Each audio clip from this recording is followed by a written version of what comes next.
Assalamualaikum. So guys, welcome to my YouTube channel, Easy English Classes. So guys, आज हम English class number 2 के साथ हाजिर हैं। पिछली क्लास में हमने कुछ इंग्लिश वर्ड्स सीखे थे।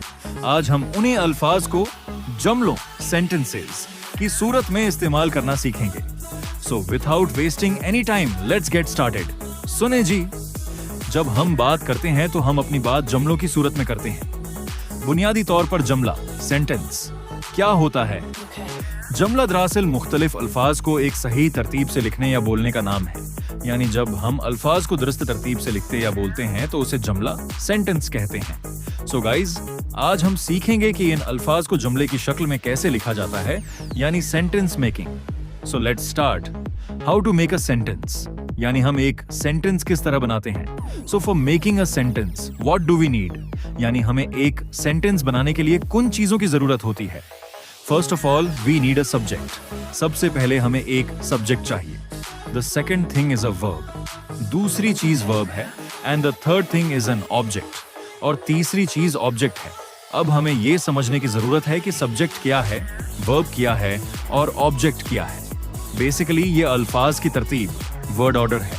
यानी जब हम अंग्रेजी में जुमला बनाते हैं तो अल्फाज को इसी तरतीब से लिखते हैं, subject plus verb plus object. So सबसे पहले हम सब्जेक्ट लिखेंगे, फिर वर्ब और उसके बाद ऑब्जेक्ट लिखेंगे। सबसे पहले ये समझ लेते हैं कि सब्जेक्ट क्या है, वर्ब क्या है और ऑब्जेक्ट क्या है। So let's talk about subject. So guys, subject is a word or phrase which shows who और what does the action in a sentence. यानी सब्जेक्ट ऐसा लफ्ज या फ्रेज होता है जो ये जाहिर करता है कि जुमले में काम कौन कर रहा है। उसलिए जुमले में काम करने वाले को सब्जेक्ट कहा जाता है। फॉर एग्जाम्पल, मैं कॉलेज जाता हूं। अब ये एक सेंटेंस है। इस जुमले में हमें देखना है कि काम कौन कर रहा है। तो काम कौन करता है? मैं। उसलिए यहां मैं सब्जेक्ट है। सेम लाइक थॉट, हम क्रिकेट खेलते हैं। इस जुमले में काम कौन करता है? क्रिकेट कौन खेलता है? हम खेलते हैं। सो यहां हम सब्जेक्ट है। गाइज, तीसरी मिसाल देखते हैं। गाय घास खाती है। अब इस जुमले में काम कौन कर रहा है? घास कौन खाती है? गाय खाती है। सो यहाँ एक गाय सब्जेक्ट है। तो सिंपल अल्फाज में जुमले के अंदर काम करने वाले को सब्जेक्ट कहा जाता है। तो गाइज, चलिए हम चलते हैं अपने सेकंड पॉइंट की तरफ। हमारा सेकंड पॉइंट है verb. So what is a verb? Verb क्या होता है? तो चलिए देखते हैं। A word which shows an action, an occurrence or a state is called a verb. यानी वर्ब ऐसा लफ्ज होता है जो किसी एक्शन, किसी occurrence, वाक़ये या किसी स्टेट, हालत को जाहिर करे। फॉर एग्जाम्पल, मैं कॉलेज जाता हूँ। तो यहाँ पर काम करने वाला कौन है? मैं। सो ड्रामेंट सब्जेक्ट है। लेकिन अब देखना यह है कि मैं करता क्या हूँ? जाता हूँ। सो एंड जाता हूँ यहाँ पर वर्ब है। सेम लाइक दैट, हम क्रिकेट खेलते हैं। तो ये काम कौन करता है? हम करते हैं। सो अरेंध हम यहाँ पर सब्जेक्ट है। लेकिन हम करते क्या हैं? खेलते हैं। सो वो खेलते हैं यहाँ पर वर्ब है। ओके, अब एक और एग्जाम्पल देखते हैं। आप अंग्रेजी सीखते हैं। तो ये काम कौन करता है? आप करते हैं। सो इट बी आप ऑफ यहाँ पर सब्जेक्ट है। लेकिन आप करते क्या हैं? सीखते हैं। सो टीच सीखते हैं यहाँ पर वर्ब है। तो सिंपल अल्फाज में जुमले के अंदर जो लफ्ज किसी काम, किसी वाक़ये या किसी हालत को जाहिर करे उसे वर्ब कहा जाता है। तो हमारी तीसरी चीज है object. So what is an object? Object is a word or phrase which is affected by the action of the verb. यानी जिस चीज पर किसी काम का असर हो उसे ऑब्जेक्ट कहते हैं। यानी शॉर्टकट में अपने अल्फाज में समझाऊं तो जिस चीज पर काम हो रहा हो उसे ऑब्जेक्ट कहा जाता है। फॉर एग्जाम्पल, मैं इंग्लिश पढ़ाता हूं। अब ये एक जुमला है। इसमें मैं यहाँ पर सब्जेक्ट है क्योंकि काम में कर रहा हूँ। मैं क्या करता हूँ? पढ़ाता हूँ।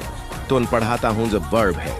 लेकिन पढ़ाने का अमल किस चीज पर हो रहा है? सो इंग्लिश यहाँ पर ऑब्जेक्ट है। गाय घास खाती है। तो ये काम कौन करता है? गाय करती है। सो गाय यहाँ पर सब्जेक्ट है। काम क्या करती है? खाती है। सो द खाती है वर्ब है। लेकिन ये खाने का अमल किस चीज पर हो रहा है? घास पर। सो घास यहाँ पर ऑब्जेक्ट है। तो सिंपली आपने याद रखना है कि जिस चीज पर काम हो रहा होता है उसे ऑब्जेक्ट कहा जाता है। अगर सादा जबान में उस स्ट्रक्चर को समझाऊं तो सब्जेक्ट वाज काम करने वाला, वर्ब और काम, ऑब्जेक्ट बा जिस चीज पर काम हो रहा हो। जब भी आपने अपनी इंग्लिश सेंटेंस बनानी हो तो सिंपली यही स्ट्रक्चर अप्लाई करना है। यानी सबसे पहले आपने उर्दू जुमले में देखना है कि काम कौन करता है, उसकी इंग्लिश सबसे पहले लिखनी है। उसके बाद देखना है कि वो क्या काम करता है, उसकी इंग्लिश दूसरे नंबर पर लिखनी है। फिर आखिर में देखना है कि वो काम किस चीज पर हो रहा है, उसकी इंग्लिश तीसरे नंबर पर लिखनी है। इस तरीके से आप हजारों जुमले खुद बना सकते हैं अगर आपको इन अल्फाज की इंग्लिश आती हो। तो चलो गाइज, अब कुछ जुमले देखते हैं कि उनको किस तरह इंग्लिश में ट्रांसलेट किया जाता है। सो गाइज, शुरू करते हैं। हमने यहाँ 4-5 स्टेटमेंट्स लिखी हैं। अब इन स्टेटमेंट्स को इंग्लिश में ट्रांसलेट करके देखते हैं। हमने यही स्ट्रक्चर फॉलो करना है। पहला जुमला, मैं किताब पढ़ता हूं। सबसे पहले देखते हैं कि उस जुमले में काम कौन करता है, मैं। सो सबसे पहले आई लिखेंगे क्योंकि ये हमारा सब्जेक्ट है। अब दूसरी चीज वर्ब आएगी। मैं क्या करता हूं? पढ़ता हूं। पढ़ने की इंग्लिश हो, सो पूरी सेंटेंस होगी। अब तीसरी चीज देखते हैं। मैं पढ़ता क्या हूं? किताब। किताब की इंग्लिश होती है बुक, सो पूरी इंग्लिश सेंटेंस होगी, आई रेड अ बुक। दूसरा जुमला, हम खाना पकाते हैं। काम कौन करता है? हम। हमारी इंग्लिश होगी वी। अब हम क्या करते हैं? पकाते हैं। उसकी इंग्लिश होगी कुक। अब पकाते क्या है? खाना। खाने की इंग्लिश होगी फूड, सो पूरी सेंटेंस होगी वी कुक फूड। तीसरा जुमला, आप इंग्लिश बोलते हैं। काम कौन करता है? आप। इंग्लिश होगी यू। आप क्या करते हैं? बोलते हैं।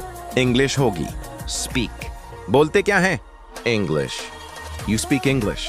सो गाइज, ये आप लोगों का होमवर्क है। मैं आपको 10 स्टेटमेंट्स होमवर्क के तौर पर दे रहा हूं। सबसे पहली स्टेटमेंट्स ये हैं। 1, हम किताबें खरीदते हैं। 2, वो म्यूजिक सुनती है। 3, आप फिल्में देखते हैं। 4, मैं बर्गर पसंद करता हूं। 5, हम चाय पीते हैं। 6, हम कंप्यूटर इस्तेमाल करते हैं। 7, मैं फुटबॉल खेलता हूं।